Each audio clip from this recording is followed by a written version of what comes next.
Bonjour et bienvenue pour une nouvelle vidéo de différence animale. Alors ici je vous retrouve pour un nouveau format et aussi un nouveau concept, on va parler des performances animales. J'ai décidé tout simplement de faire vivre cette chaîne de manière un peu plus sérieuse et aussi de d'étendre mon concept de différence animale à ce qu'on peut comparer dans le règne animal et donc aussi les performances tout simplement qui peuvent être émises par les animaux.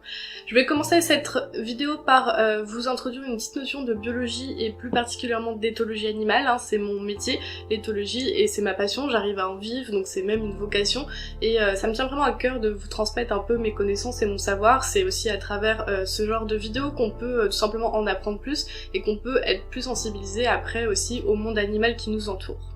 Et d'ailleurs, pour m'accompagner aujourd'hui sur cette vidéo en introduction, donc j'ai mes trois ratounes avec moi, Olympe, Ereb et Delphes. Je vous laisse deviner la thématique, mais on est bien là pour parler d'animaux, je vous rassure.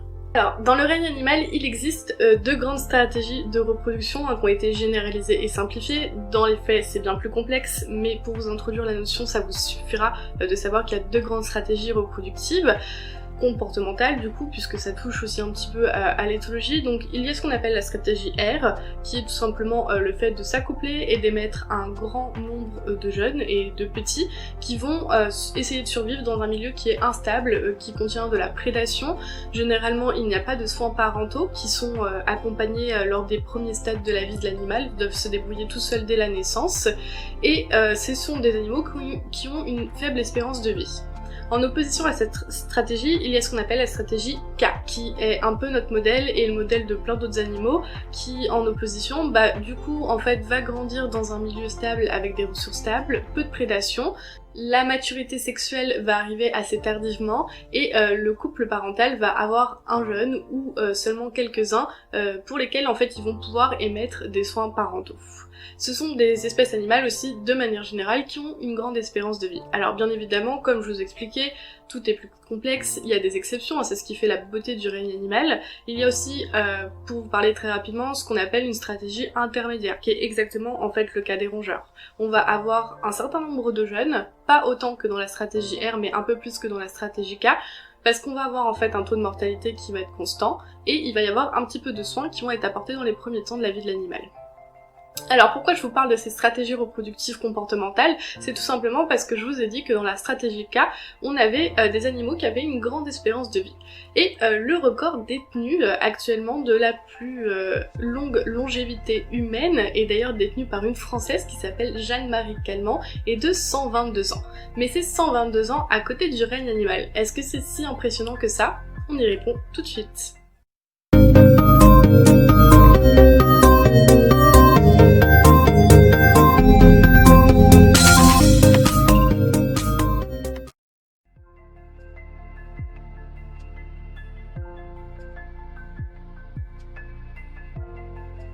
Premier animal de ce top 10, c'est un hara. C'est un oiseau et plus particulièrement un perroquet.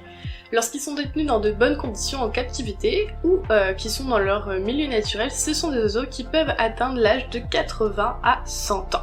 Alors vous verrez que tout ce que je vais vous émettre ici en âge vont beaucoup en fait relater d'hypothèses scientifiques ou de faits historiques qui sont pas forcément toujours vérifiables. Il y a beaucoup tout simplement de propos qui ne sont pas vérifiés, donc je vais beaucoup parler sous forme d'hypothèses à l'état de peut-être. Il faut quand même prendre tout ce que je vous dis, pas forcément pour acquis. Les scientifiques qui font des recherches peuvent se tromper, la véracité des propos historiques sont pas forcément vérifiables, donc voilà, il faut quand même prendre avec des pincettes tout ce que je vais vous dire qui suit. Néanmoins, Winston Churchill aurait détenu un hara qui aurait vécu 104 ans. Alors c'est une femelle prénommée Charlie qui a été acquise en 1937 à l'âge de 38 ans. Elle serait restée avec le vieil homme toute sa vie, jusqu'à la fin de sa vie, c'est elle qui a vu mourir le vieil homme, et donc elle a été rachetée par une animalerie à l'âge de 66 ans. En 2004, elle aurait donc fêté ses 104 ans. Le propriétaire de l'animalerie n'a jamais voulu la revendre, et pour cause, elle passait son temps à émettre des insultes envers Hitler, jurons que son ancien propriétaire Winston Churchill lui aurait appris. En allant plus loin dans le prétendu des choses, un cacatoès brésilien aurait vécu 115 ans, mais j'ai absolument pas pu vérifier l'information.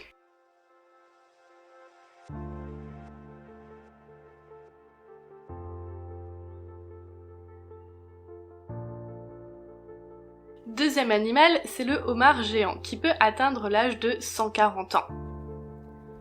Troisième animal, c'est l'Oplostète orange, qui vit au moins 150 ans mais qui pourrait atteindre l'âge de 175 ans. D'ailleurs, sa maturité sexuelle n'arriverait que l'âge de vers 20 ou 30 ans. Pour notre top 7 et 6, nous avons deux animaux qui ont la même espérance de vie de 200 ans, pour la baleine boréale et l'oursin rouge géant. Et c'est un reptile qui ouvre le top 5 de nos records de longévité, et plus particulièrement une tortue géante des Seychelles. Cette tortue, qui a été nommée Adwaita, est morte en 2006 à l'âge de 256 ans au zoo de Calcutta en Inde. Pour notre top 4, nous rentrons dans les bas-fonds du milieu marin. Nous commençons avec le requin, celui du Groenland. Son espérance de vie est estimée à 500 ans. Alors c'est une estimation qui est très récente, ça a remonté plutôt à 400 ans il y a encore quelques années, mais elle a été réévaluée à 500 ans il y a vraiment très peu de temps, grâce à des chercheurs qui ont en fait utilisé une méthode inédite pour dater l'âge des requins. Ils ont utilisé le carbone 14, qui est plutôt réservé à des objets, pour dater de manière beaucoup plus précise les requins. Alors 500 ans c'est énorme, hein, je peux vous dire qu'ils ont dû en voir des choses. Enfin, non, pas vraiment, parce que bien sûr, sous l'eau, au Groenland, même en 500 ans, je suis pas sûre qu'il se passe grand chose, et de toute manière, c'est des requins qui ont une longévité tellement exceptionnelle qu'ils ont des parasites dans les yeux, et ils finissent en fait par devenir complètement aveugles à cause des parasites qui se nourrissent de l'œil. Alors comme ça paraît un peu fou, et on se dit, oh mon dieu, mais vous inquiétez pas, ça fait pas mal aux requins, et en fait, ça les empêche pas de vivre, puisqu'ils n'ont pas besoin de leur vue pour se nourrir, et tout simplement vivre. Ainsi, les scientifiques ont pu estimer l'âge des requins et les mettre en relation avec leur taille. Ils ont pu déterminer qu'un requin à la naissance mesure 42 cm, qu'il grandit environ d'1 cm par an et que la maturité sexuelle n'arriverait que vers 150 ans. Et cela fait de lui le vertébré de la planète avec la plus longue espérance de vie.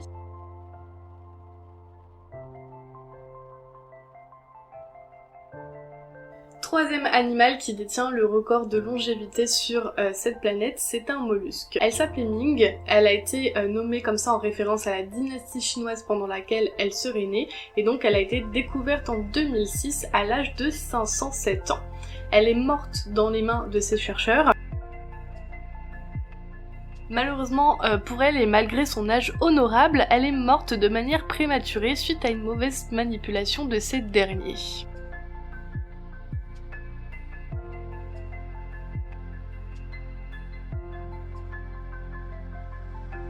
Top 2 de ce classement, c'est l'éponge géante qui peut vivre jusqu'à 10 000 ans. Et on y est, notre top 1. L'immortelle Méduse. Vers l'infini et au-delà.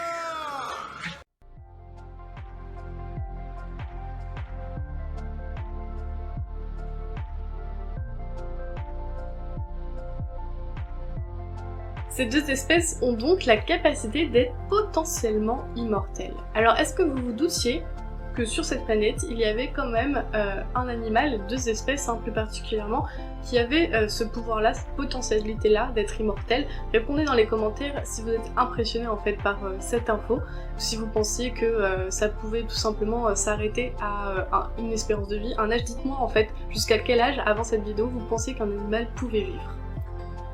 Ce sont de petites créatures qui mesurent pas plus de 5 mm, elles sont vraiment toutes petites, et je vais vous expliquer très brièvement le mécanisme en fait qui se passe, qui découle du potentiel fait d'immortalité.